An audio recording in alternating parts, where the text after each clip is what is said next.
Shalom familia, gracias por acompañarnos en un estudio más aquí en la Biblia en su contexto. Continuamos con nuestro estudio sobre el libro de Génesis, en donde vamos a ir descubriendo sobre el contexto del libro de Génesis y también si encontramos mandamientos nos enfocamos en el mandamiento. Pero en esta porción que nos corresponde esta semana, que va desde el capítulo 25 versículo 9 al capítulo 19 al capítulo 28 versículo 9, vamos a estar analizando estos versículos y nos vamos a enfocar en lo que es la vida de de Jacob y Esaú. Bien, vamos a enfocarnos en ellos. Hay mucho que para poder aprender en esta porción, pero nos vamos a enfocar a tratar de entender qué es lo que está sucediendo con Esaú y con Jacob. ¿Amén? Entonces, hay algo que es bastante interesante y que venimos viendo, que tenemos que comprender el contexto original, o sea, el contexto en el que fue escrito todos estos textos y en lo que está sucediendo en las historias. ¿Por qué? Porque si no estudiamos el contexto, podemos malinterpretar lo que está sucediendo.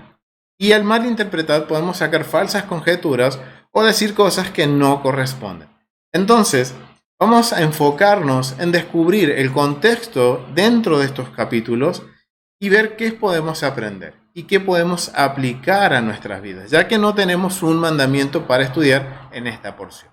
Entonces vamos a ir a Génesis capítulo 25 y vamos a leer del versículo 19 al versículo 26. Pero aquí es bien interesante. ¿Por qué? Porque para poder entender lo que va a suceder en los capítulos siguientes, debemos analizar lo que es el contexto y el aspecto de la familia en el Antiguo Medio Oriente.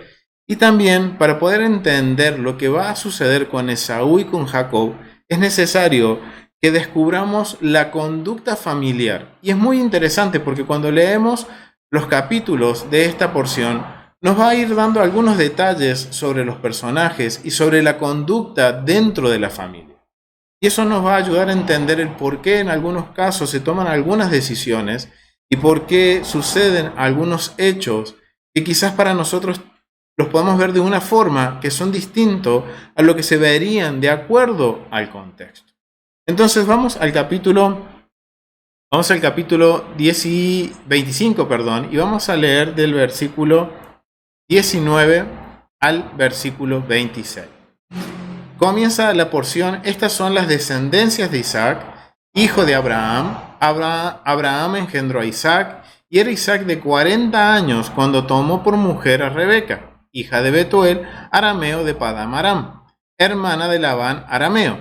Y oró Isaac a Adonai por su mujer, que era estéril, y lo aceptó a Adonai. O sea, esto quiere decir, en otras versiones dice que lo escuchó a Adonai.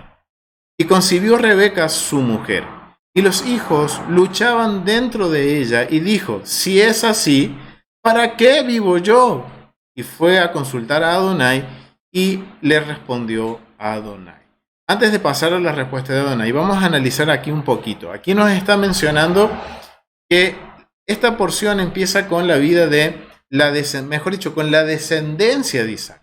Nos menciona de dónde viene Isaac, de dónde toma mujer. Y esto es bien interesante porque esto es algo que lo tenemos que tener presente, porque vamos a ver que más adelante van a suceder cosas con respecto al matrimonio.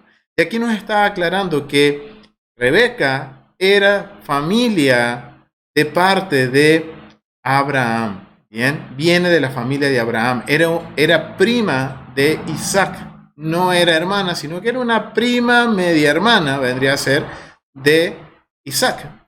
¿Y por qué nos menciona esto? ¿Por qué? Porque al estudiar el contexto de lo que es la familia y el matrimonio en Antiguo Medio Oriente, tenemos que tener en cuenta el que siempre el matrimonio en Antiguo Medio Oriente, el matrimonio no era por una cuestión de sentimientos o de gustos como estamos acostumbrados de este lado del mundo. En el Antiguo Medio Oriente, un matrimonio era por un convenio. ya sea para mantener un estatus familiar, para mantener un estatus político, religioso, o también para conservar la heredad. Y este es un dato bien interesante. Quiero que me acompañen al comentario. Vamos a ir a este comentario en el libro del Próximo Oriente Antiguo. Es un libro bastante básico, pero en este libro se nos va a dar una pequeña introducción a lo que es a la familia y la percepción de la familia en Antiguo Medio Oriente. Este es el volumen 2 de Carlos González Wagner. Es un buen recurso, bastante básico, pero nos va a dar una idea de cómo era la familia. Vamos a ir al capítulo 3 y nos menciona lo siguiente, porque esto es lo que tenemos que tener en cuenta cuando vemos que se nos hace énfasis en que Isaac era hijo de Abraham y tomó por esposa a Rebeca, que era de la familia de Abraham. ¿Bien? Y miren cómo era la percepción de lo que era la familia y las relaciones de parentesco en el antiguo Medio Oriente.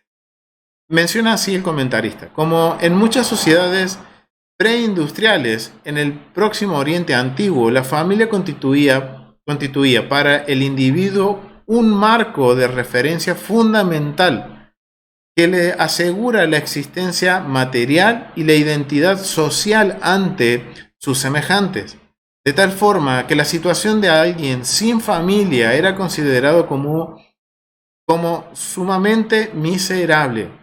Recuerden, estas sociedades eran basadas en honor y vergüenza. Si alguien no tenía familia, llegaba a una edad adulta y no tenía familia o no tenía hijos, y esto es bien interesante porque en el versículo 21 leímos que Isaac oró por su esposa porque también era estéril, al igual que Sara. Esto nos muestra también un patrón que vamos a ver, que muchos aspectos de la vida de Isaac se van a reflejar o van a tener un paralelo con la vida de Abraham. Es muy interesante eso. Y ya hasta el punto de que la esposa de Abraham era estéril, Sara era estéril, vemos que Rebeca también era estéril.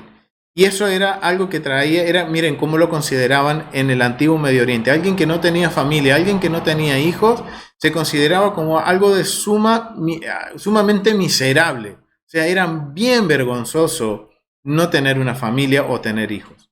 En gran parte era debido a que la filiación, al establecer la descendencia y a través de ella la herencia, garantiza la transmisión de los medios de subsistencia, sin lo cual sería imposible la reproducción social de las condiciones de existencia. ¿Qué está queriendo decir aquí el comentarista? Que al hacerlo de esta forma, como nos está mencionando en Génesis, Isaac tomó como mujer a Rebeca, que era parte del parentesco, era para más que nada para garantizar la herencia. Para que esa herencia, y esto es bien interesante, porque cuando nosotros vemos cuando Abraham envía a pedir, a buscar la esposa para su hijo, él le da instrucciones bien claras a su siervo. Uno, de que Isaac no iba a ir a Ur. Segundo, que Isaac no iba a tomar esposas de las hijas de Canaán. ¿Por qué? Porque recuerden que Abraham compra una heredad, tiene una heredad ya la familia. Y esa heredad, si Isaac se casa con alguien de Canaán, a la larga esa herencia iba a terminar de nuevo en las manos de Canaán. Entonces, esto de que se casaban entre parientes era para qué? Más que nada mantener la herencia, para transmitir también la subsistencia, los medios para la subsistencia del linaje, y más que nada para que se garantice una reproducción social en las condiciones de existencia. O sea, ¿qué quiere decir? Mantener el estatus de la familia, que el honor y la pureza de la familia se mantengan. Y es por eso que se nos hace esa aclaración de nuevo de dónde viene la esposa de Isaac. Al mismo tiempo, en la familia se realizaba el aprendizaje por parte de los individuos de las normas y pautas establecidas por la sociedad, y proporcionaban la fuerza de trabajo para que esta precisaba. Bien, o sea, miren todo lo que era una familia, cómo era percibida la familia en el antiguo Medio Oriente. O sea, era necesario de que siempre se hubiera una relación entre parentescos. En este caso estamos viendo que era una relación con una prima. Y después vemos que el Eterno va a empezar a traer orden, pero esto eran las condiciones legales de antiguo Medio Oriente. ¿Y por qué sucede esto? Porque era para garantizar la herencia, de que la herencia no volviera en este caso a las manos de Canaán. Y este es un detalle bien interesante que tenemos que tener presente para cuando empecemos a descubrir la conducta de esta familia y ver algunas acciones que se toman por parte de los hijos que van en contra de lo que es la estructura social y la estructura familiar del antiguo Medio Oriente. Entonces, volviendo a lo que es Génesis, vamos al Génesis capítulo, habíamos quedado en el versículo 20 y 21, en donde aquí vemos la necesidad de que se nos marca de dónde procede Rebeca. Y esto tenemos que asociarlo con cuando Abraham envía a su siervo a buscar esposa y las instrucciones que le da a ese siervo. ¿Bien? ¿Por qué? Porque está relacionado con la perspectiva de la familia del antiguo Medio Oriente. En el versículo 21 nos menciona de que Isaac ora por su esposa, él intercede por su esposa porque es estéril, algo que podemos marcar un paralelo con la vida de Abraham. Y dice que el Eterno escucha a Jacob, acepta esa oración y hace que Rebeca dé a luz. Bien, pero resulta que cuando da a luz, a ver, disculpen que aquí, ay, no, ahora sí, estaban viendo una imagen que no era. Bien, entonces vemos en el versículo 22 que dice que Rebeca pudo concebir y ella estuvo dentro de ella. Al concebir dice que se encontraban sus hijos, que se encontraban luchando dentro de ella. Más adelante vamos a ver que ella va a tener gemelos. Hay dos individuos, dos bebés dentro de su cuerpo. De ser estéril, ahora pasa a ser tan fructífera que está dando gemelos. Bien, pero es bien interesante lo que sucede. En el versículo 22 dice que ella Rebeca concibió, y que dentro de ella estaban sus hijos y luchaban dentro de ella. Y miren la respuesta que ella da. Y dijo, si es así, ¿para qué vivo yo? Yo me imagino que cuando dice luchaban, los comentaristas mencionan de que es como que se estaban apretando entre ellos, o sea, como que literalmente luchaban entre ellos, y eso estaba generando mucho dolor en el cuerpo de Rebeca.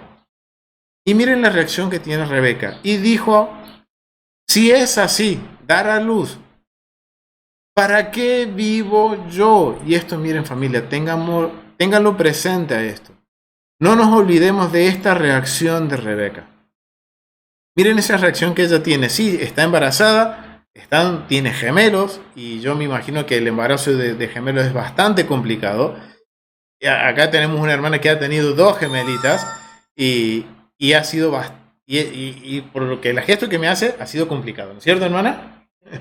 Ha sido complicado. Entonces imagínense que a pesar de eso, que es complicado, los 2 bebés dentro de la panza de la mamá están luchando, se están apretando, están como peleándose, pateando y todo eso.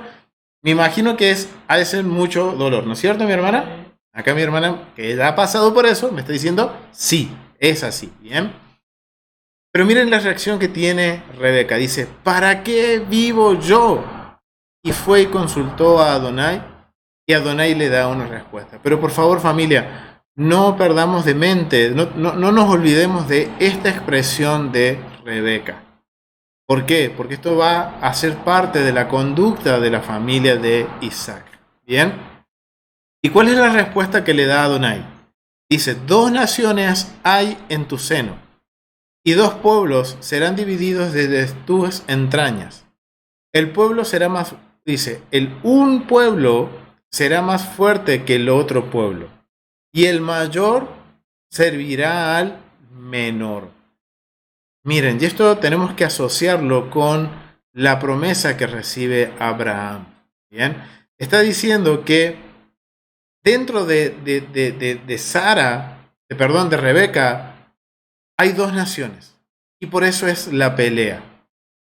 Hay una nación que va a ser más fuerte que el otro pueblo, pero dice que el mayor servirá al menor.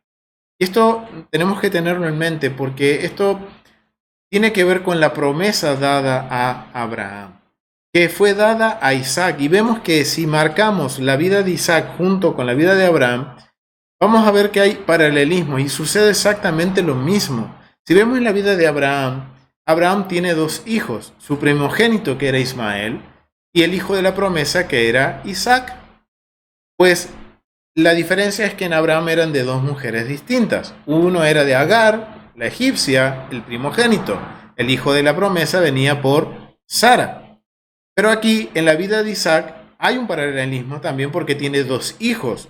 Un primogénito, un mayor, dice, el mayor servirá al menor. O sea, va a tener un primogénito mayor y va a tener también un hijo de la promesa. Por eso es que está haciendo referencia a que el mayor servirá al menor.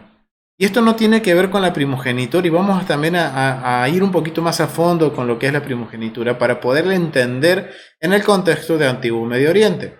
Pero aquí el Eterno le está dejando saber a Rebeca de que va a tener dos hijos.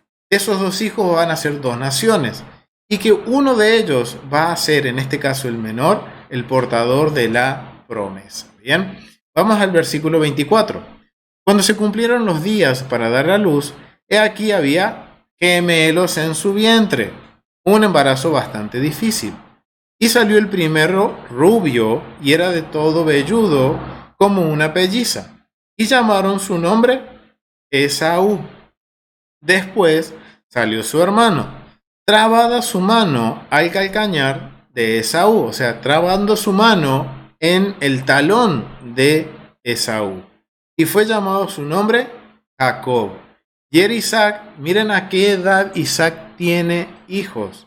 Isaac era de 60 años cuando ella le dio a luz. O sea, miren, el hijo de la promesa de Abraham tardó en llegar aproximadamente 24 o 25 años. Con Isaac sucede algo similar. ¿Por qué? Porque él se casa, toma como mujer a Rebeca a los 40, nos menciona. Y a los 60, él da a luz. Miren el tiempo que Isaac tuvo que estar orando por su mujer. Y acontece algo muy similar que con Abraham y Sara. Acuérdense que vimos que en el contexto de Antiguo Medio Oriente, una mujer estéril, el hombre estaba obligado a estar casado 10 años. Y al 10º año podía él tomar otra mujer o directamente divorciarse y rehacer su vida. Pero miren el ejemplo que nos da. Isaac sabía de la condición de su esposa. Y aquí nos aclara que pasaron 20 años. E Isaac no tomó otra mujer. Y él oró e intercedió por su esposa por esta situación. Y el Eterno escuchó. Y miren cuándo escuchó. 20 años. Entre el año 19 y el año 20. El Eterno envía la respuesta para Isaac. Y restaura el honor de esa familia. ¿Por qué? Porque recuerden lo que leímos recién, una familia sin hijos, una familia sin herederos, era una familia en vergüenza. Y para los que estaban alrededor de Isaac, quizás esa era la imagen que tenían de la vida y de la familia de Isaac y de Abraham. Pero vemos cómo el Eterno intercede y cómo Él escucha la oración de un esposo dispuesto a seguir una vida y a seguir con su esposa, a pesar de las dificultades que tenían y al estar en vergüenza, y disculpen por los vehículos que pasan, pero hace bastante calor, familia, entonces tenemos las ventanas abiertas para que circule un poco de aire. Entonces vemos que Isaac, él hace lo mismo que su padre. Él es fiel a su esposa, no la descarta por no tener hijos, sino que aún es más, Isaac no toma otras mujeres. Y a pesar de eso, él intercede por su esposa. Y esto es bien interesante. porque va a ser también un patrón que se va a dar en la vida de los hijos de Jacob, más adelante en la próxima porción. Y vemos que esto se convierte en un patrón y tiene un porqué, porque se está glorificando el Eterno. En estas situaciones no había nada que el ser humano podía hacer. Solamente el Eterno podía meter su mano y obrar un gran milagro y restaurar el honor de Isaac y de su esposa Rebeca. Y eso es lo que nos está mencionando aquí. Pero también es interesante porque nos está también mostrando algo de la conducta de la familia con respecto a Rebeca. Y esto tengámoslo presente. ¿Bien? Entonces, ya ahora sabiendo el por qué, ahora ya estamos un poquito en contexto de que nacen y son gemelos. De acuerdo a la escritura nos menciona que Esaú y Jacob son gemelos. Pero vamos a ver qué nos dice en los versículos 27 al 34 del capítulo 25. Vamos a leer del 27, dice: y crecieron los niños. Y acá ya nos está poniendo ahora un poquito, nos está adelantando un poquito más en el tiempo y nos dice: y crecieron los niños. Y Esaú fue diestro en la casa, hombre del campo, pero Jacob era varón quieto, que habitaba en tiendas. Y en el versículo 28 dice: y amó Isaac a Esaú, porque comía de su casa, mas Rebeca amó a Jacob. Miren, estos versículos son bien interesantes. Y estos versículos son claves para entender qué es lo que va a suceder más adelante en la historia de Esaú y de Jacob. Miren, aquí estos versículos, principalmente el 28, nos está mencionando algo que está sucediendo dentro de la familia. Aquí vemos que Isaac ama más ¿a quién? A Esaú. Y Rebeca ama ¿a quién? A Jacob. Vemos que dentro de la familia está aconteciendo algo. Hay algo dentro de la familia, que el padre y la madre va por un lado y la madre va por otro. O sea, es como que hay una división en la familia, nos menciona. Cuando dice amar es como que en el antiguo Medio Oriente era muy normal que tanto, más que nada los padres, tenían como un favorito a la hora de dar la herencia.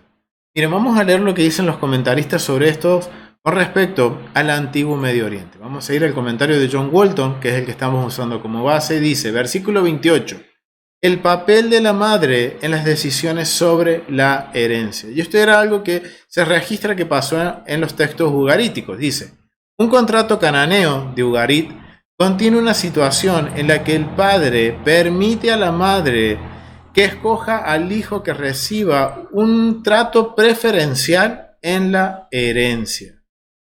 ¿Qué está sucediendo aquí? Si lo analizamos, vemos que una conducta en el antiguo Medio Oriente es que tanto el esposo y la esposa pueden ellos el escoger a quién le dan un trato preferencial con respecto a la herencia. ¿Quién puede recibir un poco más o quién va a tener un poco más de responsabilidades dentro de la distribución de la herencia? Pero si analizamos este comentario con lo que está sucediendo en Génesis capítulo 28, ¿qué vemos aquí? Que este matrimonio no está de acuerdo a quién favorecer. Y recordemos que Rebeca, ella recibe una respuesta del Eterno, en donde le es bien claro el Eterno y le dice, el mayor servirá al menor. Y yo calculo que Isaac no estaba ajeno a esto. Yo no creo que si Rebeca fue a consultar al Eterno, Isaac no estuviera enterado de la respuesta del mismo. ¿Por qué? Porque él ve digamos, la respuesta del Eterno también en que su esposa dio a luz, iba a tener hijos. Entonces, este versículo 28 creo que es esencial para poder entender lo que va a suceder a continuación con Esaú y con Jacob. Entonces, aquí este versículo 28 nos está dejando ver que hay algo que está sucediendo dentro de la familia. Hay algo que está dentro de la familia y que de alguna forma está generando una división. Hay un problema, hay un pequeño caos dentro de la familia de Isaac. Bien, vamos a seguir leyendo. Versículo 29. Y guisó Jacob un potaje, Volviendo Esaú del campo, cansado, dijo a Jacob: te ruego que me des de comer de ese guiso rojo, pues estoy muy cansado. Por tanto, fue llamado su nombre Edom. Y Jacob respondió: véndeme en este día tu primogenitura. Entonces dijo Esaú: he aquí, yo me voy a morir. ¿Por qué pues? ¿Para qué pues me sirve la primogenitura? O sea, miren la actitud. Miren, y esto tiene que ver mucho con la conducta de la familia. Miren la conducta que tiene Esaú. Y miren, la primogenitura era un bien bien preciado en el antiguo Medio Oriente. Ser el primogénito tenía sus responsabilidades, pero también indica que recibía a la hora de la herencia una doble porción. Y miren la actitud que tiene Esaú. Él viene del campo, muerto de hambre, por lo que dice aquí. Él estaba por morir de hambre y le dice: ¿para qué me sirve la primogenitura? Y dijo Jacob: júramelo en este día. Y él juró y vendió a Jacob su primogenitura. Y entonces Jacob le dio a Esaú pan y del guisado de lentejas. Y él comió y bebió, y se levantó y se fue. Así menospreció Esaú la primogenitura. Y esto también es bien interesante, porque esto también lo tenemos que tener en cuenta para lo que va a suceder después. Porque aquí vemos que hay una transacción comercial. Y esto es bien interesante porque vemos que Jacob nos menciona anteriormente, él era un varón quieto que habitaba en tiendas, mientras que su hermano era un hombre diestro en casa. Eso quiere decir que era un hombre luchador, un hombre que era fuerte. Pero eso no quiere decir que Jacob no era fuerte. Porque cuando más adelante vemos que Rebeca envía a buscar de los mejores cabritos del rebaño para darle un guisado a su padre Isaac, ¿quién va a matarlos? Isaac. O sea que era una persona fuerte, era una persona que conocía del pastoreo y cómo manipular un animal. O sea, la idea que tenemos de que Jacob, por el hecho de que era un varón quieto, no quiere decir que no era un varón fuerte o que no era capaz de matar un animal para hacer de comer. Vemos que está haciendo de comer, él está cocinando. Pero es bien interesante porque vamos a ver en este aspecto de que Jacob era un hombre de tiendas y un varón quieto, dos perspectivas. Una es la que dicen los sabios de Israel. Eso quiero compartírselos, que es lo que dicen los sabios de Israel. Y esto es un comentario que está en la Biblia que uso de estudio, que es la Biblia Tras las huellas del Mesías, del autor Keb Donson. Y él toma mucho del contexto y también mucho de lo que dicen los sabios de Israel. Miren lo que dice: él habitaba en tiendas. Lo que entienden los sabios de Israel. El hecho de que tiendas sea plural inspiró comentarios en la antigüedad. ¿Qué hacía Jacob en la tienda?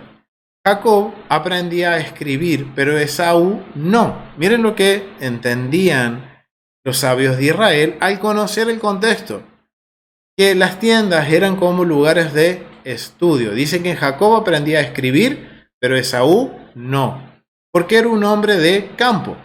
Los intérpretes judíos, los sabios de Israel, incluyeron su propio amor por la formación académica en la historia, afirmando que esta otra tienda era una casa de aprendizaje. Miren lo que dicen los sabios de Israel. Ellos consideraban que Jacob, él pasaba tiempo estudiando las escrituras. Recuerden que los mandamientos, empezamos a ver que de alguna forma los mandamientos fueron dados desde la antigüedad, antes del monte Sinaí, y que eran parte de la conducta y parte de las costumbres familiares de Abraham, de Isaac.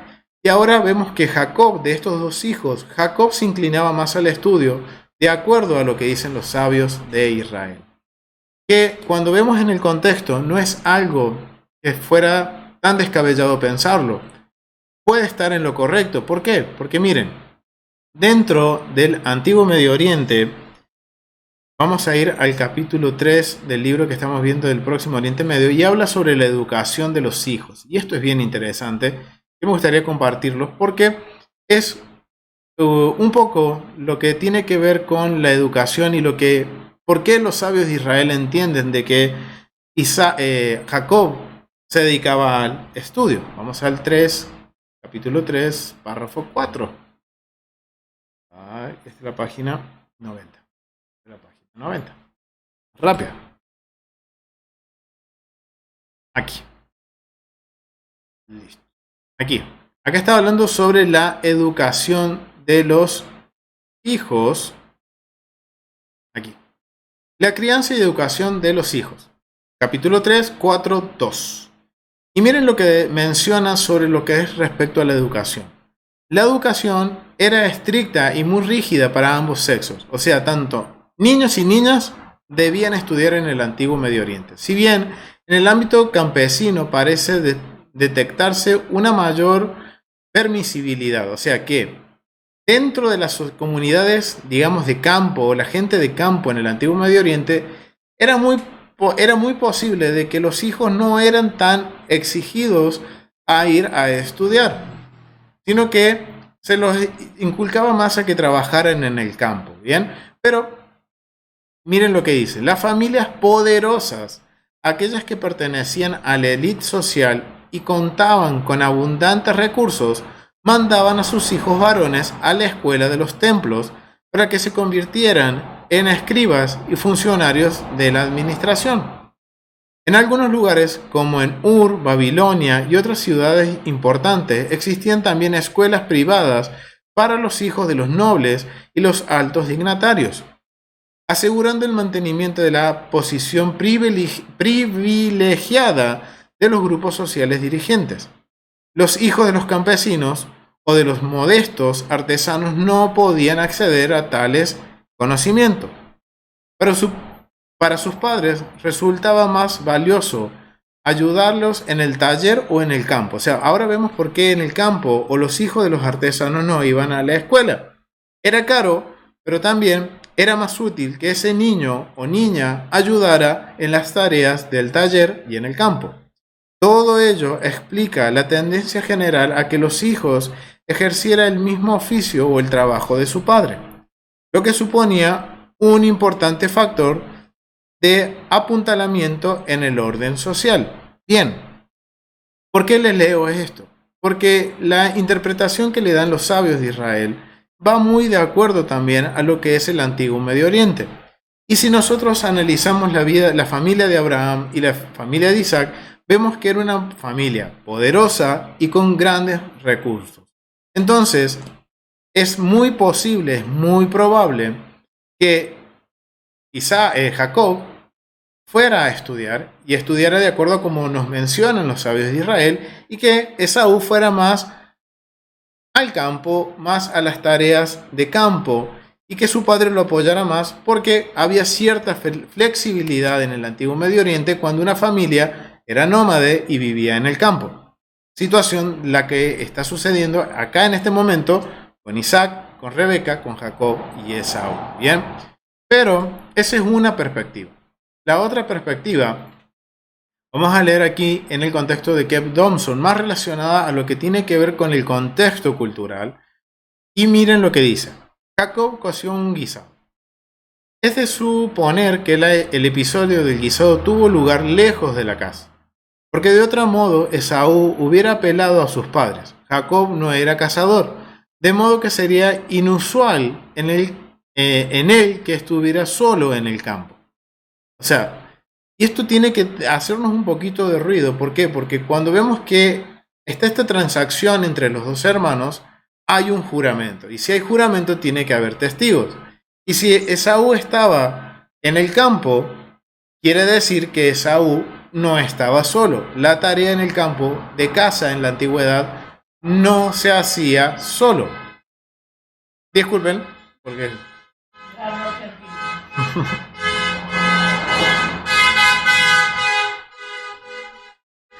Entonces vemos que Esaú no estaba solo.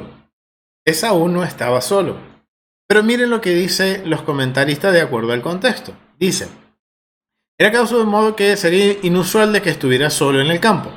Se le describe como un hombre que solía permanecer en las tiendas. Dice, perdón, se les describe como un hombre que solía permanecer en las tiendas, lo que habría indicado que estaba más relacionado con el oficio de pastoreo. O sea, Esaú estaba relacionado a la vida en el campo, y lo que era Jacob, al ser un hombre de tiendas, también se podía asociar de que él era un hombre relacionado al oficio de pastoreo. Bien, los pastores trasladaban sus campamentos en una zona amplia a fin de encontrar agua y pastura para los rebaños. Es muy probable que Jacob estuviera supervisando a alguno de los pastores en uno de estos campamentos cuando Esaú se aparece entre ellos. Como Jacob estaría a cargo del campamento, le correspondía tomar la decisión y además habría testigos del acuerdo entre ellos. Bien, entonces miren esta otra perspectiva. Nos menciona que Esaú era un hombre de campo que se dedicaba a la caza. Obviamente que conociendo las formas de cacería del antiguo Medio Oriente no era normal que estuviera solo. Igual sucede con Jacob. Si él se dedicaría al pastoreo, a administrar la parte de la familia del pastoreo, entonces él iba a estar en estos lugares de pastoreo en donde sus pastores habitaban en tiendas y él estaba supervisándolos, por lo cual ninguno de los dos estaba solo. Y es por eso que nos da a entender que en este contexto de que se vende la primogenitura, había testigos. Había testigos que estaban viendo esta transacción, y al haber comida nos menciona que Esaú acepta las condiciones de la venta de su primogenitura. Entonces lo que estamos viendo es algo que es legal. Tiene que ver con la legalidad del antiguo Medio Oriente y con un comercio legal. Entonces es bien interesante ver estas dos perspectivas porque pueden ser válidas ambas. De acuerdo al contexto, ambas pueden ser válidas. Lo único que nosotros no estuvimos ahí, entonces no podemos afirmar cuál de las dos es cierta. Por ende, decir que Jacob estudiaba es válido, y decir que Jacob se dedicaba al negocio familiar del pastoreo también es válido. Bien, es bastante interesante eso, y esto nos va a ir marcando también una pequeña conducta o dejando descubrir la conducta familiar sobre lo que va a suceder ahora a continuación. Bien, vamos a continuar con el capítulo 25 y vamos a leer del 31 al 34. Bien, versículo 31 al 34. Habíamos quedado entonces que Esaú, él está vendiendo su primogenitura. Lo que está sucediendo entre el versículo 31 y el 34 es este comercio, es esta venta, esta transacción comercial. Bien, en donde vemos la actitud de Esaú, que él está menospreciando. La escritura es bien clara. Esaú menosprecia la primogenitura. Él está menospreciando su porción de la herencia. Entonces, esto tiene que hacernos sentido más adelante cuando vemos que Esaú de alguna forma se arrepiente, llora, se queja porque se queda sin herencia, sin una bendición. Es porque él mismo la está desechando. Y esto es una actitud. Y miren las actitudes que vamos descubriendo de algunos de los integrantes de la familia. Vemos a Rebeca, que ella es como que se queja y dice: ¿para qué vivo yo si voy a tener este sufrimiento con el embarazo? Vemos a un Esaú que desprecia su herencia, que no le vale nada, le es preferible comer y que le importa su herencia. Pero también vemos dentro del matrimonio de Isaac y Rebeca, que hay cierto roce, ciertas diferencias en donde uno favorece a uno y el otro favorece al otro hijo. Esto es bien interesante. Y aquí quiero detenerme en lo que es la primogenitura, porque esta es la clave para poder entender qué es lo que va a suceder más adelante. Y miren lo que hablan sobre el contexto de la primogenitura. La primogenitura. Dice: la primogenitura se refiere solo a la herencia material de los padres. No tiene que ver con la promesa. Y esto es esencial de que hagamos una diferencia entre la primogenitura y la promesa o la bendición que proviene de Abraham. Son dos cosas totalmente distintas. La primogenitura se refiere a la herencia material de los padres. La herencia era dividida por el número de los hijos más una parte adicional. O sea, el primogénito viene a recibir una doble porción. De este modo, el hijo mayor recibió una doble porción. Esta era la práctica acostumbrada a lo largo del antiguo cercano oriente. El guisado sirvió para comprar de Esaú esa parte adicional, probablemente no toda su herencia. En la literatura conocida del antiguo cercano oriente no hay ejemplos de un acuerdo hecho de este modo.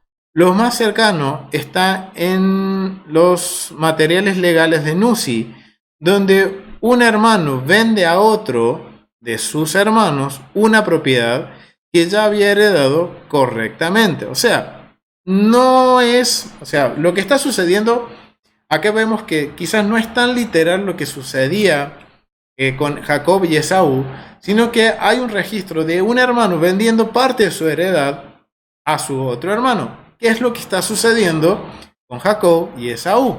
Pero esto está sucediendo antes de que los padres dividan la herencia.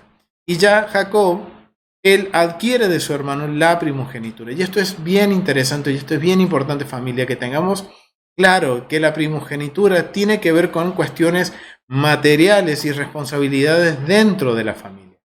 Y la promesa tiene que ver con un aspecto, digamos, puede ser un poco más espiritual, un poco más de lo que el Eterno va a hacer con uno de los miembros de la familia. Por eso es que esto es bien interesante y esto es algo que tenemos que nosotros tener en cuenta. Entonces, tomando en cuenta que la primogenitura es un dato importante y que tiene que ver con el aspecto material, quiero que leamos en este otro comentario, nuestro dos recursos, que nos amplíe un poco más sobre lo que es la herencia. Sucesión, adopción y herencia en el antiguo Medio Oriente. En términos generales, la primogenitura era la norma prevalente en todo el próximo Oriente antiguo. O sea, era algo bastante importante en la antigüedad. De acuerdo con la estructura de la familia patriarcal, este derecho afectaba solo a los varones, pues las hijas ya habían cobrado un anticipo de la misma al recibir la dote y se las consideraba tras su matrimonio pertenecientes al grupo familiar de su esposo. Ahora entendemos el por qué cuando Abraham envía a su siervo, lo envía con 10 camellos, con regalos, y en sí estaba llevando el precio de la dote. Eso era la parte de la porción de la porción de la herencia que recibía la muchacha cuando se iba a casar. Solo cuando la hija no contraía matrimonio, caso de ser sacerdotisa o sirvienta en el templo, esto sucede fuera de Israel, se le reservaba el usufructo de una porción de la heredad. Aunque la herencia se divide en partes entre los hijos carnales, los adoptivos y los de las concubinas, o sea que no había diferencia entre los hijos a la hora de hacer la repartición de la herencia, si habían sido legitimados, el primogénito mantenía el derecho de poder escoger primero su parte, que en muchos sitios, Babilonia, Mari, Asiria, Nusi y en Israel, solía ser el doble de lo que correspondía a los demás. Los derechos hereditarios solían recaer en el hermano, cuando faltaban los hijos varones, los derechos hereditarios solían recaer en el hermano o incluso el padre del testador. De tal forma, su patrimonio siempre permanecía dentro de su grupo de parentesco. Y esto es bien interesante, porque esto tiene que ver el por qué. Ahora vamos a entender el por qué Rebeca hace lo que hace junto con Jacob. ¿Por qué? Porque recuerden, la herencia siempre tiene que quedar dentro del grupo de parientes. Y sucedieron cosas dentro de la familia de Isaac que ponían en riesgo la herencia familiar. Y eso es lo que va a suceder, ¿bien? ¿Por qué digo esto? Porque miren, cuando nosotros vamos a Génesis, capítulo 26, aquí vas a estar hablando de cuando Isaac llega a Gerar. Y esto es bien interesante porque esto es algo como, miren, lo que dice en el versículo 27, 25, 27. Los hijos iban creciendo, los niños iban creciendo. Y esto es lo interesante, mientras ellos crecían, ellos estaban siendo expuestos a una división dentro del matrimonio, en donde el padre favorecía a Esaú y la madre favorecía a Isaac. Miren cómo era lo que estaba sucediendo dentro de la familia de Isaac. Esos hijos fueron creciendo mirando que había ciertas preferencias entre los padres. Y eso yo creo que eso va a marcar un poco también las circunstancias que van a suceder después. Y también va a marcar la vida de estos jóvenes que están creciendo. Pero también en el capítulo 26 sucede algo bien interesante. Isaac repite la historia de lo que sucedió con Abraham cuando descendió a Egipto. Él tuvo miedo cuando él llega dice, después hubo hambre en la tierra. Además, estamos en el versículo 1 del 26, dice, después hubo hambre en la tierra. Hubo un éxodo, algo que vivió Abraham y que tiempo después va a vivir Israel. Entonces, vemos que dentro también de la vida de Isaac, él está viviendo una pequeña muestra de lo que va a vivir después su descendencia en Egipto. Pero bien, miren lo que es interesante. Dice que Adonai le dice que no descienda a Egipto en el versículo 2, sino que él vaya a habitar a la tierra que él le ordena. Y dice que los que habitaban en la tierra vieron que Rebeca era muy linda, entonces él dijo, no es mi esposa, es mi hermana. Algo similar a lo que sucedió con Abraham. Pero si nosotros tomamos mención de lo que nos menciona en el capítulo 25 al principio, en el versículo 19, Rebeca no era su hermana. Rebeca era su prima hermana. O sea que se está repitiendo la historia con Abraham. Pero acá hay una gran diferencia. Aquí están estos dos niños en el medio. Estos niños están creciendo, estos jóvenes están creciendo. Y miren todo lo que ellos están viendo en sus ojos. ¿Y cómo sabemos esto? Porque miren, vamos al versículo 34 del capítulo 26, versículo 34 al 35. Y dice que, bueno, acá nos cuenta la historia, que Esaú, después vemos que se descubre de que realmente Rebeca era la esposa de Isaac. Entonces el rey le llama la atención y da la orden de que el pueblo no podía tocarlos y que además llegan a un acuerdo, a un pacto entre Isaac y los moradores de la tierra. Pero miren la actitud de Esaú. Dice el versículo 34, y cuando Esaú era de 40 años, tomó por mujer a Judith, hija de Berí Eteo, y a Basmat, hija de Elón Eteo, y fueron amargura de espíritu para Isaac y para Rebeca. Y esto es bien interesante porque recuerden lo que leímos nosotros recién de la herencia. La herencia siempre se procuraba de que quedara dentro del grupo de parentesco. O sea, que también se nos está marcando un patrón con que Abraham escoge de su familia a una hija, a una esposa para Isaac de su familia. ¿Por qué? Porque hay un convenio ahí para mantener la herencia y para mantener el estatus familiar. ¿Qué se supone que debería hacer Esaú? Casarse con una familiar de Abraham o de Rebeca. De Isaac o de Rebeca. Pero ¿qué hace Esaú? Va y se casa con hijas de los Eteos. Y ahora entendemos por qué esto fue amargura de espíritu para Isaac y para Rebeca. Porque Esaú estaba atentando directamente al patrimonio familiar. Estaba atentando hacia la herencia familiar. ¿Por qué? Porque si en manos de él quedaba la primogenitura y la herencia familiar, ¿qué iba a terminar con esa herencia? Esa herencia iba a volver ¿a qué? A las manos de los heteos y de los cananeos. Recuerden que Abraham le compra a los heteos y a Canaán, les compra parte de su heredad. Él tiene una herencia, les da una herencia a su familia que viene y que tiene que permanecer en la familia. Pero al Esaú contraer matrimonio con las hijas de las naciones, con las hijas de los heteos, y más adelante vemos que por rebeldía toma mujeres de los cananeos, de los hijos de Ismael, la herencia que era la tierra prometida, la herencia que Dios le había dado a Abraham, que se la había dado a Isaac, iba a terminar de vuelta en las manos ¿de qué? De las naciones que habitaban esas tierras. Y esto es bien interesante porque esto nos tiene que ayudar a entender por qué ahora, en el capítulo siguiente, en el 27, sucede lo que sucede. Y aquí también se nos va a marcar un poco la conducta también sobre los miembros de la familia. Vemos que Esaú es rebelde, que él toma hijas de los heteos, atentando contra la herencia de la familia. Pero sucede lo siguiente.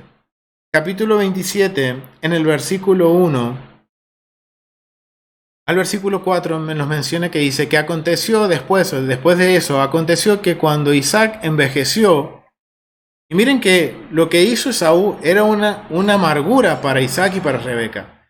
Pero miren la decisión que toma Isaac, a pesar de él estar viendo de que su hijo Esaú, el primogénito, está atentando con la herencia y con la promesa que el Eterno había hecho a la descendencia de Abraham. Y se aconteció que cuando Isaac envejeció y sus ojos se oscurecieron, quedando así sin vista, llamó a Esaú, su hijo mayor, y le dijo: Hijo mío. Y él respondió: Heme aquí. Y él dijo: He aquí, yo soy viejo, no sé el día de mi muerte.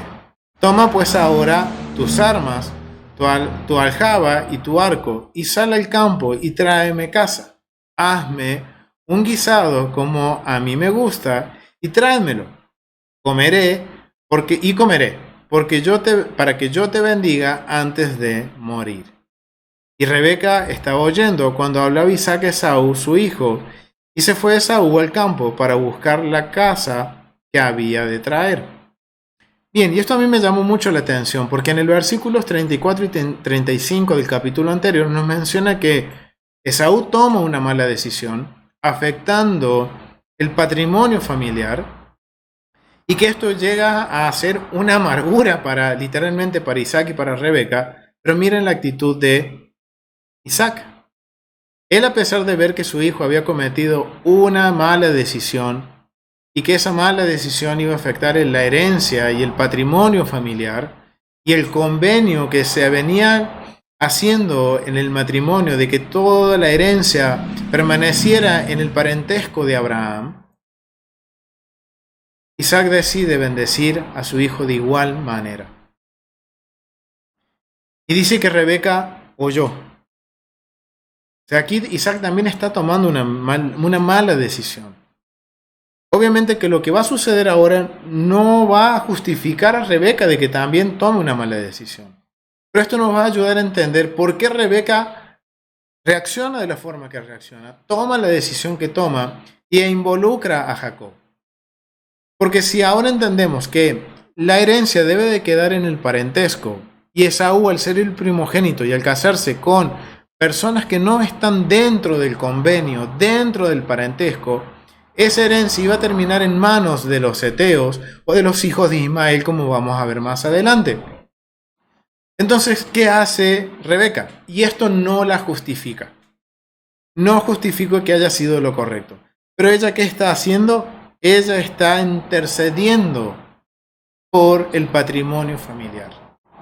Ella está tomando esta decisión de alguna forma, como vamos a ver en los versículos siguientes, de engañar a Isaac, pero para preservar la herencia. Recuerden, la primogenitura, la herencia material de la familia.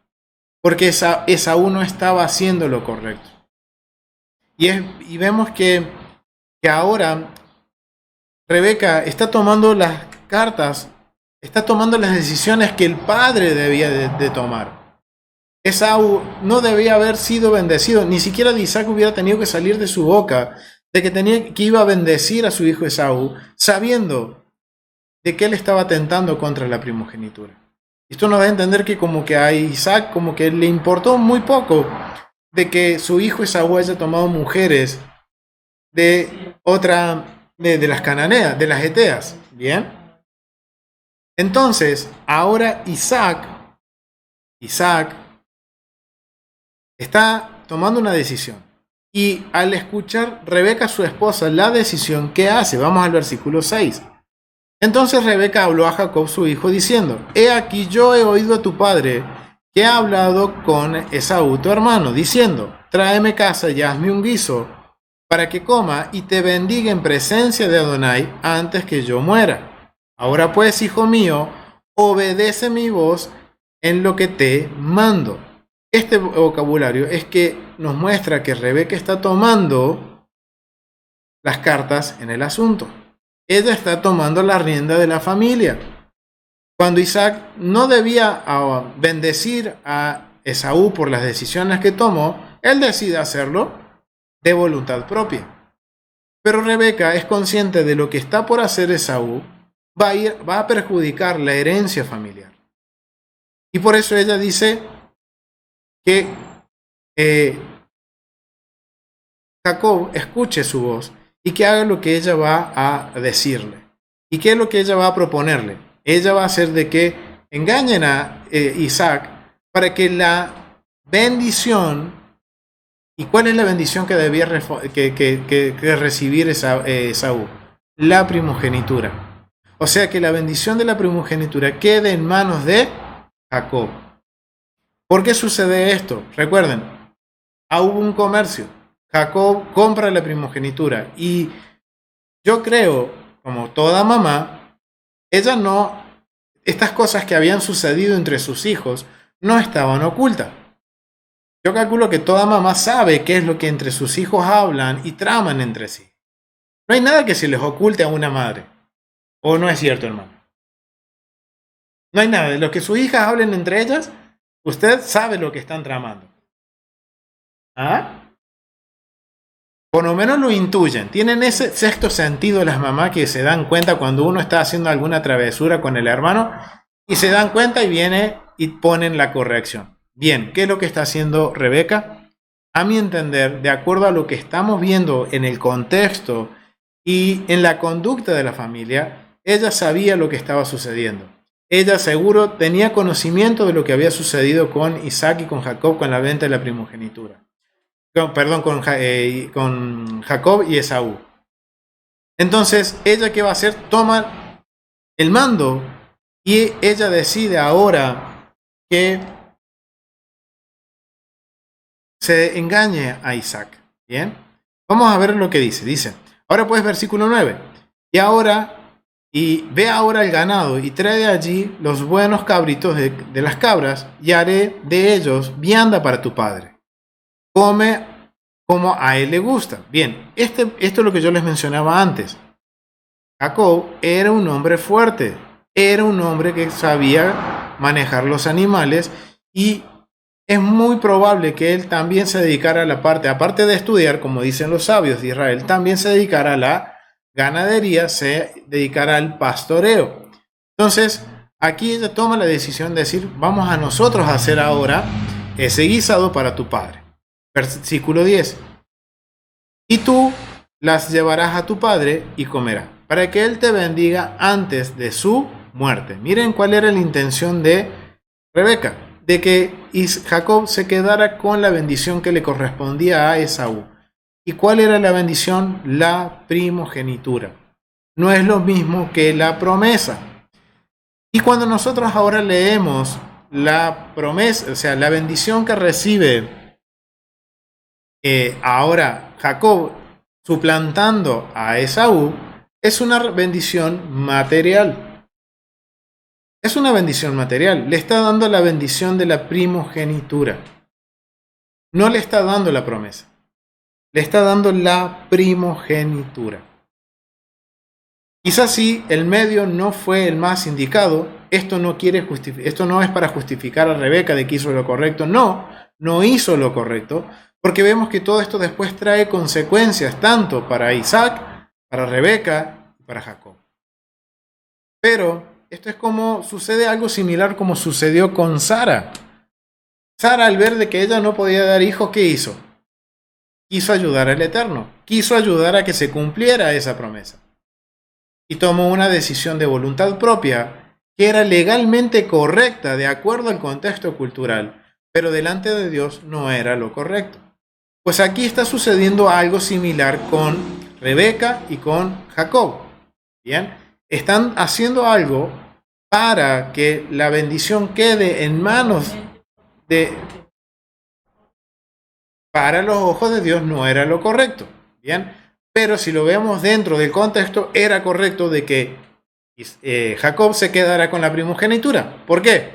Porque él se la había comprado en justa ley a su hermano Esaú. Bien, pero el medio por el cual se apropia de la primogenitura no es justificante de que realmente las cosas hayan salido bien. Es más, y esto nos tiene que hacer pensar. Muchas veces nosotros tomamos decisiones y vemos que aquí en este caso Rebeca no consultó al Eterno, tomó la decisión por voluntad propia.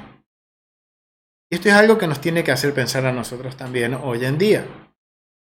Muchas veces tomamos decisiones que quizás en el momento nos sale bien, pero como no está en la voluntad del Padre, después padecemos consecuencias por esa decisión que quizás en el momento, entre comillas, nos salió bien.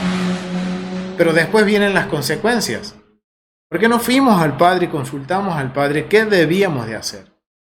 Pues es lo que está sucediendo aquí. Aquí Rebeca actúa rápido porque sabe de que el patrimonio de la familia estaba en juego. Ella actúa rápido, no piensa, no consulta con el Eterno y toma acción. ¿Que en el momento sale bien? Sí, sale bien, porque Jacob recibe la bendición de la primogenitura de Isaac. Pero de todo esto vemos que después trae caos, porque después Saúl quiere matar a su hermano. Después él tiene que salir exiliado de su familia. Rebeca no ve el cumplimiento de la promesa en Jacob. Isaac tampoco lo ve. Y también hay una consecuencia porque ve que esto hace también que Esaú se ponga más rebelde con ellos y haga lo contrario a lo que los padres quieren que ellos hagan como hijos. Esto es bien interesante. Vamos al capítulo, vamos a ver que aquí entonces vemos que en el versículo 5 al 8 del capítulo 27 estamos viendo la actitud que está tomando Rebeca de tomar las cartas en el asunto. Pero también miren lo que sucede en el versículo 46 con Rebeca.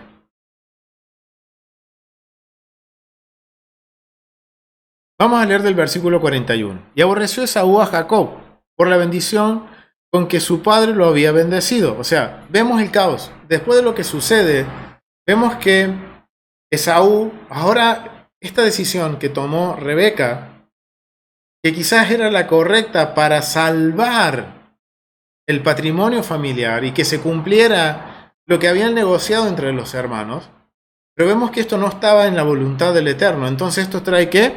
Caos. Y trae que estos dos hermanos estén enemistados. Dice que Esaú aborreció a su hermano Jacob porque él había recibido la bendición. Y dijo en su corazón, llegarán los días de luto de mi padre, y miren la respuesta de Esaú. Y yo mataré a mi hermano Jacob. Wow, qué caos que había en esa familia. Y fueron dichos a Rebeca las palabras de Esaú y de su hijo mayor. Y ella envió y llamó a Jacob, su hijo menor, y le dijo, he aquí Esaú, tu hermano, se consuela acerca de ti con la idea de matarte. Ahora pues, hijo mío, obedece mi voz. Levántate y huye a casa de Labán, mi hermano, en Harán. Y mora con él algunos días hasta que el enojo de tu hermano se mitigue. hasta que se aplaque la ira de tu hermano contra ti y olvide lo que has hecho. Yo enviaré entonces y te traeré de allá. Porque será privada porque será privada de vosotros ambos, en un día. Y dijo Rebeca a Isaac: fastidio tengo de mi vida. Interesante este vocabulario, ¿no? Uy, perdón. Perdón que aquí se me abrió algo que... Dice, miren lo que respondió Rebeca a Isaac. Y acá está diciéndole, y acá está Isaac, y esto nos muestra que Isaac está, miren quién está tomando la decisión de que su hijo menor vaya a la casa de Labán, a la casa de sus parientes. Es Rebeca. Y Isaac no dice nada. Es interesante eso, ¿no? Y miren lo que dice. Y vamos a leer de vuelta el versículo 45. Hasta que se aplaque la ira de tu hermano contra ti y olvide lo que has hecho. Yo enviaré entonces y te traeré de allá. ¿Por qué será privada de vosotros ambos en un día? Y dijo Rebeca a Isaac. Esto nos está diciendo que cuando ella está tomando esta decisión de enviar a su hijo Jacob a la casa de sus parientes, Isaac está ahí. Y miren lo que le dice: fastidio tengo de mi vida a causa de las hijas de Het. Si Jacob toma mujer de las hijas de Het como estas, de las hijas de esta tierra, ¿para qué quiero la vida? Wow, es interesante porque aquí nos está marcando el carácter que tiene Rebequita. Era de poca paciencia.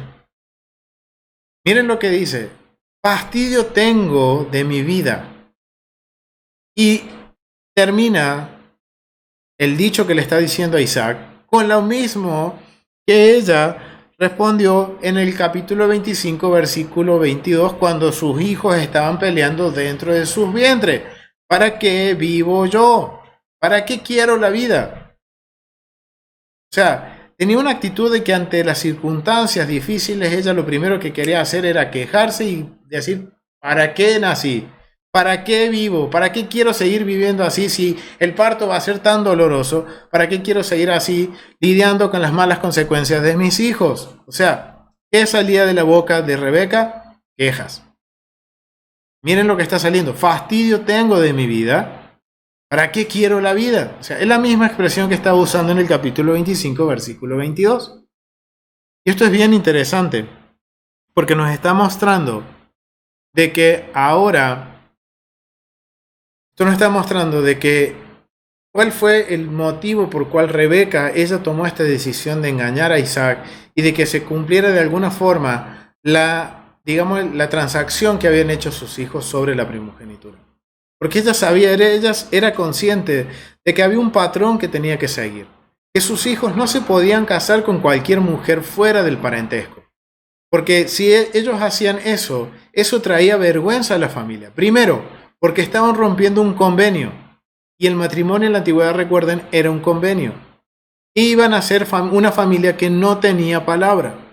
Segundo, la herencia, las cosas materiales de las familias no iban a quedar dentro del parentesco. No iba a quedar una heredad para la familia, sino que esto iba a ser algo que iba a terminar en las manos de las hijas de Het y más adelante va a quedar en las manos también de Esaú, si eso se cumplía de acuerdo a lo que se debía hacer de acuerdo a la legalidad del antiguo Medio Oriente. Pero ahí intercede Rebeca y hace que la primogenitura ahora quede en manos de Jacob.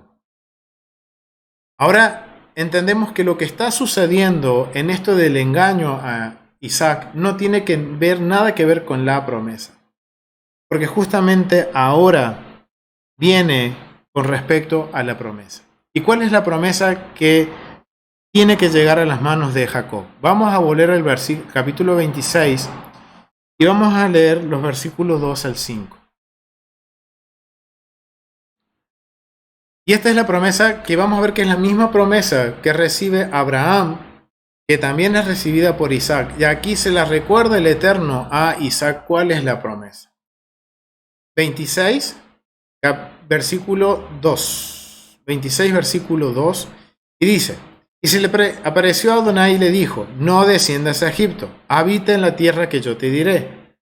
Habita como forastero en esta tierra, y estaré contigo, y te bendeciré, porque a ti y a tu descendencia daré todas estas tierras, y confirmaré el juramento que hice a Abraham, tu padre. Multiplicaré tu descendencia como las estrellas del cielo, y daré a tu descendencia todas estas tierras, y todas las naciones de la tierra serán benditas en tu simiente. Por cuanto oyó Abraham mi voz, y guardó mi pacto, mis mandamientos, mis estatutos y mis leyes. Interesante, porque esta es la primera vez dentro del Antiguo Testamento que se usan estas tres palabras: preceptos, mandamientos, perdón, estas cuatro palabras: preceptos, mandamientos, estatutos y leyes. Y miren, la palabra ley que se usa aquí es la palabra Torah. Vamos a hacer el estudio de la palabra. Miren, es la palabra Torah. Torah, ley, enseñanzas, leyes, instrucciones. O sea que lo que recibe Moisés, esto nos tiene que hacer pensar un poquito, porque lo que recibe Moisés en el monte Sinaí ya fue dado en la antigüedad para Abraham, para Isaac y su descendencia. Y aquí tenemos la evidencia de que esos mandamientos, esas instrucciones dadas en el monte Sinaí provienen desde mucho más antes que Moisés. ¿Bien? Y esta es la evidencia bíblica. Pero vemos que la promesa que recibe Isaac es la misma que recibe Abraham. ¿Qué va a hacer? Que una multitud de naciones, que todas las familias de la tierra van a ser bendecidas a través de Abraham, de su simiente, de que se multiplicarían como las estrellas del cielo, de que les daría la tierra, como juró a su padre Abraham. Esa es la promesa. Esa es la promesa. Y aquí en el capítulo 26, el Eterno le está recordando a Isaac cuál es la promesa. Pero ahora sabemos que de los dos hijos de Isaac, uno iba a quedar con la primogenitura, que era Esaú supuestamente. Pero vemos que la primogenitura queda en manos de Isaac ahora, de Jacob, perdón. Y ahora queda la promesa. ¿Y cuál es esta promesa? Miren, vamos a ir ahora sí al capítulo 28. Y aquí se está cumpliendo con la promesa. Capítulo 28, versículos 2 y 5. Capítulo 28. Vamos a leer del versículo 1. Dice: entonces Isaac llamó a Jacob y lo bendijo y le mandó diciendo. Miren, y esto es bien interesante porque Jacob es bendecido dos veces. La primera bendición no fue por la promesa, fue por la primogenitura. Y recordemos que él de forma legal la adquiere, pero el método por el cual él se apropia de la primogenitura no era el más, digamos, correcto, no era una decisión correcta. Por lo cual Rebeca no está justificada de que hizo bien las cosas. Sí, salió bien en ese momento, pero vemos que hubo consecuencias. Ahora Isaac llama a su hijo Jacob porque él le va a dar la bendición de la promesa. Y miren lo que dice: y le mandó diciendo: no tomes mujer de las hijas de Canaán. Lo mismo que le dice Abraham a su siervo para cuando busca esposa para Isaac. Dice: levántate, ve a Padam Aram, a casa de Betuel, padre de tu madre, y toma allí mujer de las hijas de Labán. ¿Qué está haciendo aquí Isaac? Está repitiendo las mismas palabras que dijo Rebeca. Bien, él ahora, como autoridad familiar, como el patriarca, le está dando la bendición a su hijo, pero la bendición de que dé la promesa, y le está dando una instrucción, la misma que le dio su madre: que vaya a las hijas, a la casa de Betuel, padre de tu madre, y toma de allí la mujer de las hijas de Labán, hermano de tu madre. Y el Dios omnipotente te bendiga y te haga fructificar y te multiplique hasta llegar a ser multitud de pueblos. Y te dé la bendición ¿de quién? De Abraham, y a tu descendencia contigo, para que heredes la tierra en que moras, que Dios dio a Abraham. Así envió Isaac a Jacob, el cual fue a Padán Aram, a Labán, hijo de Betuel arameo, hermano de Rebeca, madre de Jacob, y de Esaú. Es aquí bien interesante, porque ahora realmente Isaac le está dando la bendición a Jacob de la promesa. Y vemos que hay dos cosas totalmente distintas que están sucediendo aquí. Una cosa es la primogenitura y otra cosa es la bendición por la promesa. ¿Y cuál es la promesa? La promesa dada a Abraham, que fue recibida por Isaac. Y ahora Isaac se la está dando a su hijo Jacob. ¿A quién le correspondería? Porque recuerden lo que le responde el Eterno a Rebeca cuando ella va y pide consulta por qué tenía esos dolores tan fuertes. Y él les dice el Eterno, el mayor servirá al menor. Y eso está refiriéndose ¿a qué? A la promesa. Porque ¿cuál era la promesa de Abraham? Que a través de la simiente de Abraham sería de bendición para todas las naciones y que se multiplicarían como que las estrellas en el cielo, como la arena en las playas, en el mar. O sea, sería tan grande esa descendencia hasta que ellos serían, el Eterno les entregaría la tierra en la cual ellos están morando ahora, que es la tierra de Canaán. Y eso es bien interesante porque ahora nos ayuda a entender el por qué está sucediendo esto. Y lo más interesante es ver que todo está relacionado con la familia. Y todo viene de un acto inicial dentro de la familia. Digamos, se podría decir como una diferencia entre esposo y esposa, entre madre y padre. Hay algo que ellos están haciendo mal. Recuerden en el versículo 28 del capítulo 25. Dice que ellos tenían de sus favoritos. Y eso es algo que dentro de un hogar no debe de suceder. De que papá y mamá tengan un hijo favorito. Y menos que esos favoritos sean que sean distintos. O sea, no debe haber favoritos dentro de un hogar. Padre y madre deben tratar por la misma forma al hijo mayor como al hijo menor. Ellos no pueden hacer acepción. No pueden dar favoritismo a uno de los hijos. No, porque es el mayor que haga lo que quiera, o porque es el menor que haga lo que quiera. Hay que poner límites, familia. Y eso es lo que nos está enseñando esta porción, de que todo esto que aconteció, todo este caos que estamos viendo, aconteció porque viene desde el interior de la familia. Desde una pequeña diferencia, podríamos decirlo, entre padre y madre. Y que los hijos crecieron viendo esta diferencia y viendo las malas decisiones que tomó su padre.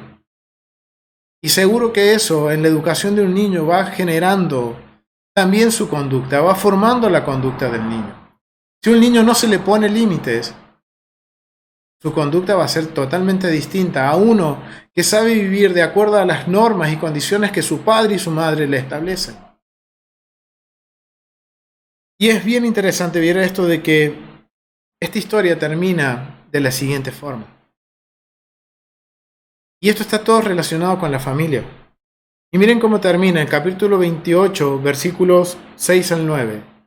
Y vio Esaú como Isaac había bendecido a Jacob, y le había enviado a Padán Aram para tomar para sí mujeres de allí. Y que cuando lo bendijo, le había mandado diciendo, no tomes mujeres de las hijas de Canaán. Y Jacob había obedecido a su padre y a su madre, y se había ido para Padán Aram. Vio asimismo Esaú que las hijas de Canaán parecían mal a Isaac, su padre. Y se fue Esaú a Ismael, y tomó para sí mujeres de Mahalaat, hija de Ismael, hijas de Abraham, hermana de Nebaiot, además de sus otras mujeres. ¿Qué terminó haciendo el hijo preferido del padre? Lo que él quiso. Rebeldía. Entonces vemos, como yo le decía, es interesante ver que todo este caos está asociado a las relaciones familiares. Y esto nos muestra también que los patriarcas, las matriarcas, eran seres humanos como nosotros. Estamos viendo aquí una familia totalmente disfuncional, una familia que había caos. pero el caos inició desde una diferencia, de un no estar en entendimiento entre padre y madre. Y lo vemos reflejado en las actitudes que tiene tanto Rebeca como las que tiene Isaac. No eran perfectos. Pero esto nos muestra, y esto es la esperanza para nosotros. Quizás hoy, si nosotros analizamos nuestras familias, nuestros hogares, vamos a ver muchas cosas reflejadas en la vida de Isaac y de Rebeca.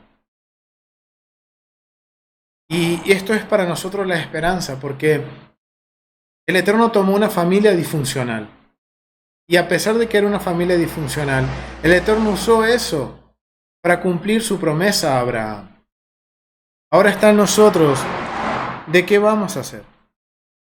Si vamos a ser una familia disfuncional, que vamos a optar por ser rebeldes como fue Esaú, o ser una familia disfuncional, pero reconocer de que sí tenemos errores y que solamente el Eterno nos puede ayudar a cambiar y que nos vamos a tener que enfrentar a las consecuencias seguro de malas decisiones que tomamos, pero estar dispuestos a enfrentar esas consecuencias, como lo hizo Isaac, como lo hizo Rebeca y como lo hizo Jacob.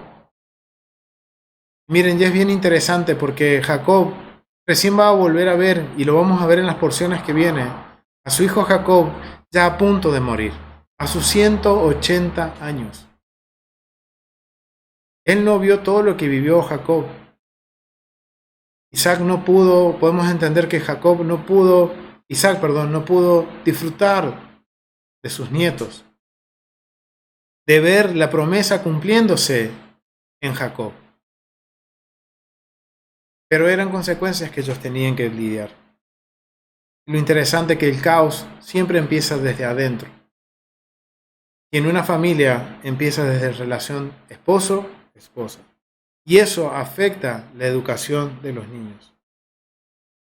También podemos entender que a pesar de que nosotros muchas veces tomemos decisiones y de que legalmente sean correctas, o que quizás en el momento esa decisión haga que las cosas salgan bien, muchas veces esas decisiones, si no las consultamos con el Eterno, o no tenemos la paciencia de esperar la respuesta del Eterno, podemos tomar malas decisiones. Y quizás en el momento digamos, wow, tomé la decisión correcta, porque las cosas me salieron bien, pero a la larga eso va a traer consecuencias. ¿Estamos dispuestos a lidiar con esas consecuencias? ¿Qué es lo que estamos viendo que sucedió aquí? Y muchas veces lo que nosotros creemos que es correcto, para Dios no es correcto. Y eso trae consecuencias a nuestras vidas. Y ahora es el por qué tenemos que lidiar con algunas consecuencias en nuestras vidas. Por esas malas decisiones que nosotros tomamos. No fue culpa del Eterno. Porque Él siempre va a querer lo mejor para nosotros. Pero somos nosotros los que tenemos que tener la paciencia de esperar la respuesta del Eterno. Y quizás muchas veces nosotros tenemos una situación y oramos al Padre pidiendo una respuesta y hay un silencio absoluto del Eterno. Y ante ese silencio absoluto, ¿qué hacemos? Vamos a tomar la actitud de Rebeca. O tomamos la actitud de Rebeca. Y vamos a interceder nosotros y vamos a hacer nosotros. Y quizás en el momento, wow, me salió bien. Pero el Eterno después envía su respuesta y no era lo que Él quería para nosotros. Ahora nos toca lidiar con las consecuencias de esas malas decisiones. Es interesante, ¿no? Como les decía, es una familia disfuncional. No eran perfectos, pero había algo en ellos que el Eterno puso su mirada en ellos y los usó para que el Eterno pudiera dar cumplimiento a esa promesa que le había dicho a Abraham. Vemos que Abraham tampoco fue perfecto, pero él sí tenía un corazón, tenía una fe que sobrepasaba un montón de cosas. Miren, Abraham creía un Dios que ni siquiera él conocía de vista y le creyó, y todo eso le fue tomado por justicia. Y sí, Abraham cometió errores, pero él siempre su fe en qué estaba, y estaba siempre su mirada puesta en el Eterno. Y él reconocía que solamente el Eterno podía proveerle. Y que solamente el Eterno podía traerle seguridad, hacerlo habitar en paz en donde él estuviera. Sucede lo mismo con Isaac y Rebeca. no eran perfectos. Tomaron malas decisiones, pero su mirada siempre estuvo en el eterno. Y ellos estuvieron dispuestos a lidiar, a bregar con las decisiones de las malas decisiones que ellos tomaron. Con esas consecuencias, de que Rebeca no vio más a sus hijos, de que recién Jacob va a volver a ver a su hijo en su lecho de muerte, muriendo a sus 180 años. Mientras Jacob, vamos a ver ahora más adelante la historia de Jacob, y vamos a ver todo lo que sucedió en la vida de Jacob, y todo lo que el Eterno hizo en la vida de Jacob, que cambió su nombre a Israel. Pero Isaac no lo vio. Y fue a causa de esas malas decisiones y de esas cosas que no hicieron de forma correcta como padre y madre. Y ahora la pregunta es, después de haber presentado toda esta información, ¿Jacob realmente fue un suplantador? ¿Fue realmente? ¿O qué realmente fue la función de Jacob? Y aquí ya para terminar quiero que analicemos el nombre Jacob. Porque cuando lo analizamos en la escritura hebrea nos vamos a dar cuenta de lo que realmente significa Jacob. Vamos al capítulo 25 y vamos al versículo 25, 19, el versículo 26. Vamos al versículo 26.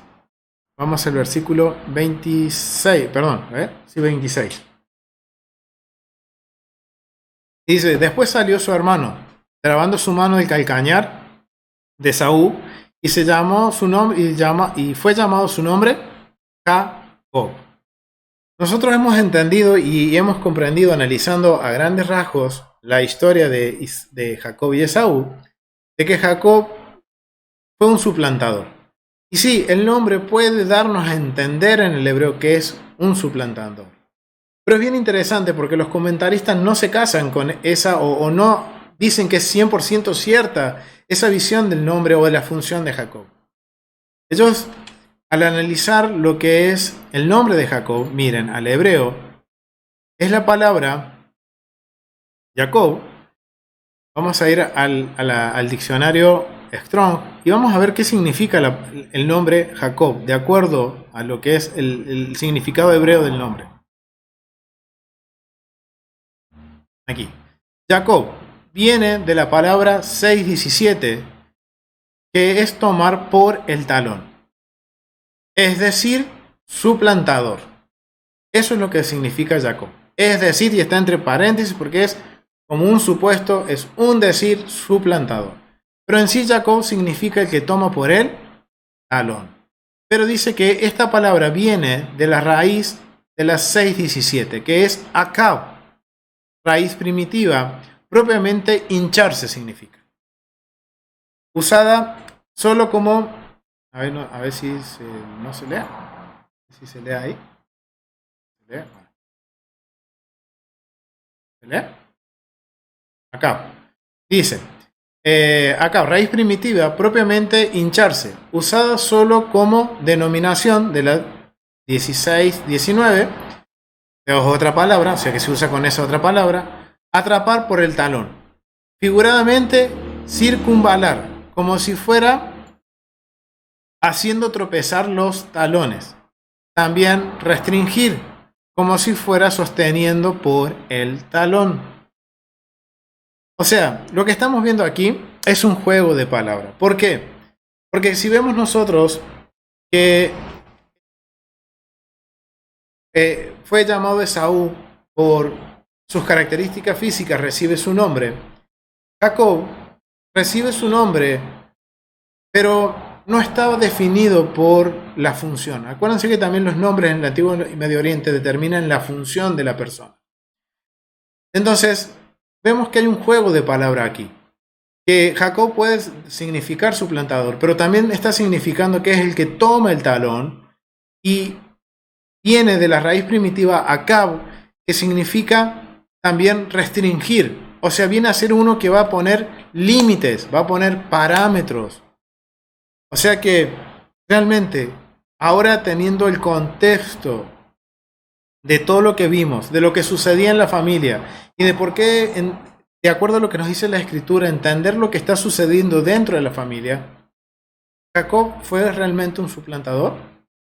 ¿O fue un instrumento que el Eterno usó de acuerdo a pesar de las malas decisiones que tomaron sus padres y su madre, que tomó su hermano Esaú? Fue usado para traer ¿qué? Una restricción, para conservar, para proteger la herencia y la promesa de Abraham. Es interesante que ahora podemos tener dos perspectivas distintas de quién es Jacob. ¿Puede ser un suplantador? Sí, quizás sí. Pero ¿cuál fue su función? Ahora podemos interpretar que su función fue proteger, restringir las malas decisiones tomadas por su familia. Así que es interesante ahora que podamos ver nosotros todo el contexto y poder analizar y poder ver la condición de la familia. Y esto nos permite ver un poco más allá de lo que entendíamos normalmente. Vamos a dejar hasta aquí, familia, y recordemos que el caos muchas veces viene por dentro, empieza por casa. Procuremos y ocupémonos de cuidarnos entre matrimonios, esposos y esposas. Cuidémonos unos al otro. Seamos ayuda entre uno y otro. Estemos atentos porque en cualquier momento va a venir el caos. Como sucedió aquí, el caos atacó y entró por Esaú. ¿Por qué? Porque Esaú no se le puso límites. Isaac tuvo que ponerle límites a Esaú, pero no se lo puso. Y dio lugar a que hubiera caos. Y eso fue creciendo, hasta el punto de tener que lidiar con esta situación. Así que, familia, los animo a que juntos podamos seguir aprendiendo, que podamos seguir escudriñando las Escrituras. Y miren cuánto más aprendemos con respecto al contexto y la legalidad de las Escrituras. Así que, familia, shalom, shalom. Nos vemos en el próximo estudio la semana que viene. Bendiciones.